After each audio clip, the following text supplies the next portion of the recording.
Assalamualaikum warahmatullahi wabarakatuh. Perkenalkan, nama saya Safana Nur Asparani dari FM 23B.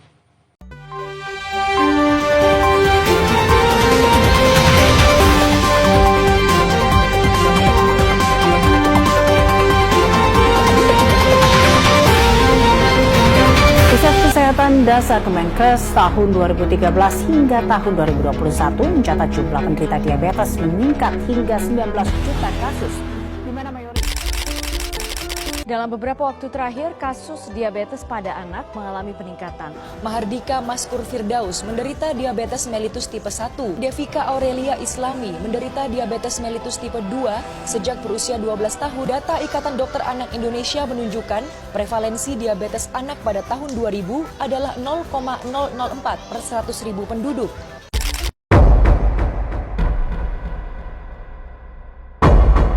Darahnya susah turun. Dan apakah Anda salah satunya yang mengalami hal tersebut? Diabetes bisa disebabkan oleh pola hidup yang tidak sehat. Salah satunya adalah pola makan. Pola makan yang kurang baik seringkali diawali dengan pemilihan sarapan yang kurang tepat. Bagi sebagian orang, sarapan dijadikan momen untuk mengkonsumsi makanan berat yang berkarbohidrat tinggi, seperti bubur ayam, mie goreng, nasi uduk, atau lontong sayur. Sayangnya, hal ini harus dihindari, karena jika diterapkan dalam waktu lama, bisa menyebabkan gula darah naik sepanjang hari. Secara sederhana, tubuh memiliki sistem untuk mengolah karbohidrat dalam makanan menjadi gula. Gula kemudian masuk ke dalam sel tubuh untuk diubah menjadi energi dengan melewati gerbang yang ditutup oleh reseptor insulin. Namun gerbang ini hanya bisa dibuka oleh hormon insulin. Ketika asupan gula berlebih, reseptor dan hormon insulin harus bekerja ekstra. Lama-kelamaan, reseptor insulin menjadi rusak, sehingga tidak bisa lagi merespon insulin untuk membuka gerbang sel. Oleh sebab itu, otak memerintahkan pankreas untuk terus memproduksi insulin. Diabetes adalah penyakit kronis yang memerlukan perhatian serius. Diabetes sering disebut juga penyakit gula darah tinggi, kencing manis, atau sakit gula. Tanda diabetes adalah peningkatan kadar glukosa darah melebihi batas normal. Kondisi ini terjadi ketika tubuh tidak lagi dapat secara efektif mengangkut glukosa ke dalam sel-sel tubuh untuk digunakan sebagai sumber energi. Glukosa atau gula adalah sumber energi utama bagi tubuh. Namun, pada penderita diabetes, glukosa tidak dapat digunakan oleh tubuh dengan efektif. Pada penderita diabetes, pankreas tidak mampu memproduksi insulin atau tubuh tidak bisa menggunakan insulin dengan optimal. Akibatnya, sel-sel tubuh tidak dapat menyerap dan mengolah glukosa menjadi energi. Akibatnya, terjadi penumpukan glukosa dalam aliran darah. Diabetes dapat menyebabkan komplikasi serius jika tidak terkontrol dengan baik. Penyakit ini berpotensi merusak berbagai organ jaringan tubuh, termasuk ginjal, mata, dan sistem saraf. Diabetes mellitus terbagi menjadi dua tipe utama, yaitu diabetes tipe 1 dan diabetes tipe 2. Diabetes tipe 1 merupakan penyakit autoimun di mana sistem kekebalan tubuh secara keliru menyerang dan merusak sel-sel penghasil insulin di pankreas, sehingga tubuh tidak dapat memproduksi insulin sama sekali.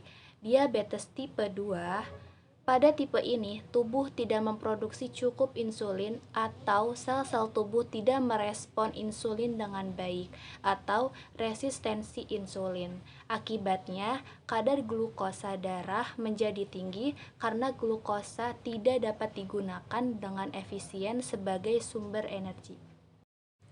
Data dari International Diabetes Federation atau IDF menunjukkan jumlah penderita diabetes di dunia pada tahun 2021 mencapai 537 juta. Angka ini diprediksi akan terus meningkat mencapai 643 juta di tahun 2030 dan 783 juta pada tahun 2045.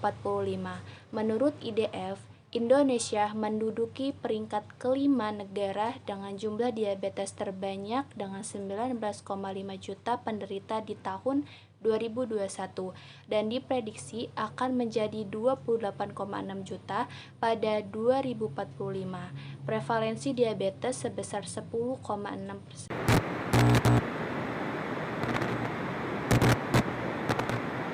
Kemudian, Ikatan Dokter Anak Indonesia atau IDAI sebelumnya merilis data yang menunjukkan bahwa prevalensi anak penderita diabetes meningkat 70 kali lipat pada Januari 2023 dibanding 2010. Selain itu, Direktur Utama Badan Penyelenggaraan Jaminan Sosial atau BPJS Kesehatan Ali Gufron juga mengatakan pasien anak yang menderita diabetes meningkat sekitar 1.000 kasus pada tahun 2022 dibandingkan tahun 2018.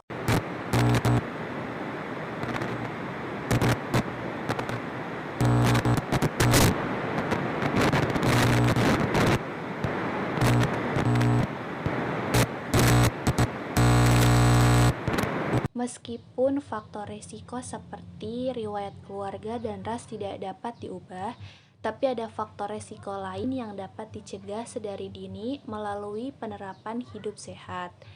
Ada beberapa langkah gaya hidup sehat yang dapat kita lakukan mencegah penyakit ini.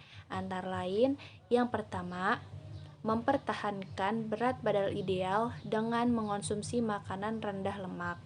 Yang kedua, mengonsumsi makanan tinggi serat seperti buah dan sayur. Yang ketiga, mengurangi konsumsi makanan dan minuman manis. Yang keempat, berolahraga secara rutin dan banyak melakukan aktivitas fisik. Yang kelima, mengurangi waktu duduk diam terlalu lama, contohnya seperti ketika menonton televisi. Yang keenam, menghindari atau berhenti merokok. Ada beberapa gejala diabetes atau kencing manis, ini muncul bervariasi pada setiap pengidapnya. Sebab kondisi ini tergantung pada tingkat keparahan dan jenis penyakit gula yang pengidapnya dimiliki. Secara umum, ada gejala yang akan dialami oleh pengidapnya, baik itu tipe 1 maupun tipe 2, yaitu 1. Peningkatan rasa haus dan mudah lapar. Yang kedua, ada peningkatan frekuensi buang air kecil. Yang ketiga, mudah lelah atau rasa kelelahan terus-menerus. Yang keempat, adanya gangguan penglihatan seperti pandangan yang kabur. Yang kelima, gusi merah dan bengkak. Yang keenam, infeksi jamur atau bakteri.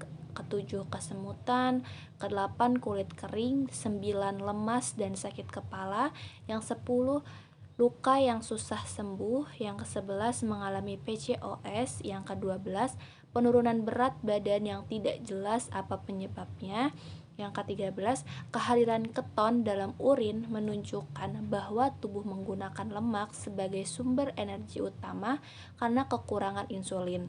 Keton adalah produk sampingan dari pemecahan lemak yang terjadi ketika glukosa tidak dapat digunakan sebagai sumber energi akibat kurangnya insulin.